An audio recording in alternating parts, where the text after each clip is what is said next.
આતંકી હુમલામાં ઘાયલ થયેલા ભાવનગરના વિનુભાઈ ડાભી ઘરે પરત ફર્યા છે। હુમલામાં વિનુભાઈને જમણા હાથે ગોળી વાગી હતી।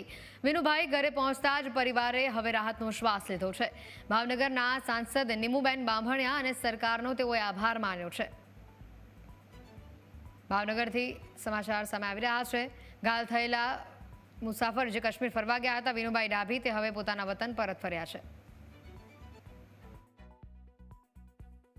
ત્યાં પહેલો અવાજ આવ્યો, બીજો આવ્યો, ત્યાં મેં ઓલા ભાઈને કીધું, ગોવિંદભાઈને મેં કીધું, ગોવિંદભાઈ અવાજ આવે છે? તો મને કે અવાજ તો હું સાંભળું। મેં કીધું ભાગવાની તૈયારી કરો। ત્યાં ત્રીજો અવાજ આવ્યો તો હાવ એકદમ નજીક આવી ગયા, એટલે અમે પછી ત્યાંથી ભાગ્યા। એટલે અમે બે નીકળ્યા એટલે હવે બે પડતા રહી ગયા, 2-3 વાર પીડ્યા, પણ દોડામાં કાંઈ નક્કી ન રહ્યું કે ક્યાંથી ક્યાં નીકળે। દરવાજા પડખે થઈને નીકળી ગયા, બહાર સાઈડમાં થઈ એ ગોળી આવ્યો પાછળ સેવા ગઈ દોડતા અને એ કાંઈથી નીકળી ગઈ। પછી તો અમે ઠેઠ અંદર બી આવ્યા, દોડી નીચે આવ્યા એટલે સાહેબે મિલિટરીના માણસો હતા એ મને બાવડું પકડી લઈ ગયા અંદર, ત્યાં સારવાર કરીને 108માં નાખી દીધો। 108માં નાખીને મને સીધા સરકારી દવાખાને